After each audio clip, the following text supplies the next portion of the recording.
Bonsoir, Minasama. J'espère que vous allez bien et que votre journée s'est très très bien passée ou bien qu'elle va très bien se dérouler si vous commencez la journée. Nous allons tout d'abord apprendre des traits horizontaux en style kaisho. Alors, pour commencer, nous avons besoin d'une feuille hanshi. Je vais faire une autre vidéo où je vous explique un peu plus en détail le type de feuille que vous pouvez utiliser en shodo. Vous pouvez utiliser même une feuille A4 normale, c'est pas grave, hein, on ne sera pas artiste calligraphe tout de suite, peut-être plus tard. Nous avons besoin d'un bunchin, ça s'appelle un bunchin, pour fixer votre feuille. J'ai aussi mon amie, la coccinelle, mais bon, vous n'avez pas besoin d'elle. C'est juste, pour moi, c'est une sorte de mascotte. Et, très important, si vous êtes droitier et que vous écrivez avec votre main droite, vous pouvez placer la main gauche ici, en bas de la feuille, pour fixer la feuille encore plus. Cette main ne va pas être, vous n'allez pas la placer n'importe comment, n'importe où, mais en bas de votre feuille. Ok. Maintenant, vous prenez votre pinceau. Je vais faire une autre vidéo encore pour le type de pinceau, parce qu'il y en a beaucoup, vous vous en doutez. Et on va commencer. Extrêmement important, c'est ce qu'on appelle en japonais le yonjugodo, 45 degrés. On commence en mettant le pinceau sur la feuille dans un angle de 45. Puis on transporte le pinceau, ce qu'on appelle le sohitsu, et on arrête en shuhitsu. Cette partie ici,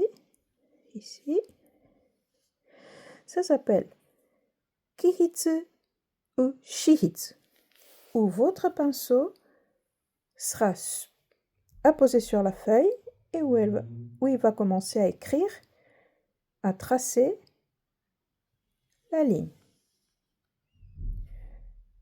Donc, ça c'est shihitsu, kihitsu.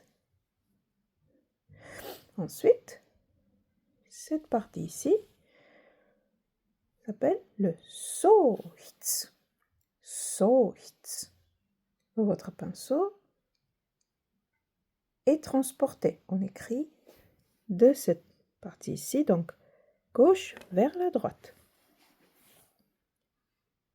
Le shuhitsu, c'est où votre pinceau finit d'écrire.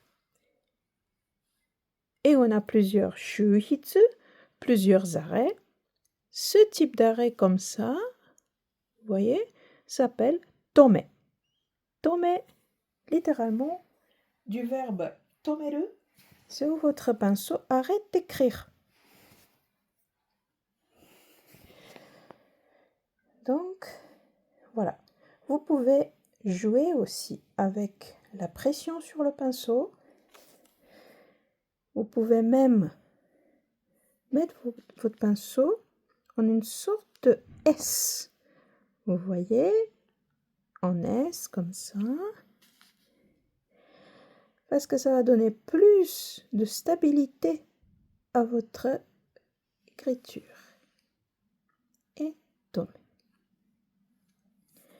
Il y a des rythmes différents d'écriture. En shodo, vous avez un rythme très très lent. Ton, su, ton. Ton, su, ton. Ok. Ton, ton, su, ton. très attention. Faites très attention à être très sûr de votre écriture. Quand vous écrivez, vous mettez le pinceau sur la feuille. Ne faites pas vraiment ça, mais quand vous le mettez, vous faites tonne, se donne. Jouez un petit peu avec la pression sur le pinceau. Bien sûr, vous pouvez tracer des lignes très fines.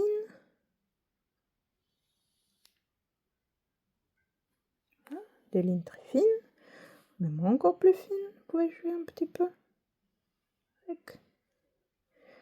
C'est très important. Il y a une autre notion, ishikisuru. On sait où on va écrire, de où et jusqu'à où. D'ici à ici, si c'est un peu courbé, si c'est tout droit, vous pouvez avoir les deux. Ok? Ishikisuru. Je sais maintenant, par exemple, que je commence ici. Je commence ici. Et je fais ça. Tout droit. Je suis consciente. Ishikisuru. On ne fait pas n'importe quoi et n'importe comment. Parce que sinon, vous allez avoir une ligne qui va aller de là. Et si on ne sait pas exactement où on va, ça peut être ça. Et c'est pas bon. Ok. Il faut que je vous dise que, bon, moi je suis droitier, mais il y a des gens qui sont gauchers. Il n'y a aucun problème. Vous pouvez tous faire du shodo. Dans l'histoire de cette écriture artistique, de cette calligraphie artistique japonaise, on ne pouvait pas écrire si on était... On ne pouvait pas l'effectuer, on ne pouvait pas faire du shodo si on était gaucher. Mais bon, hélas, les temps ont changé et moi-même, je considère qu'on peut très bien écrire avec la main droite ou avec la main gauche. Aucun problème. Merci beaucoup et je vous attends pour une prochaine vidéo sur les différents types de traits verticaux. Bisous bisous.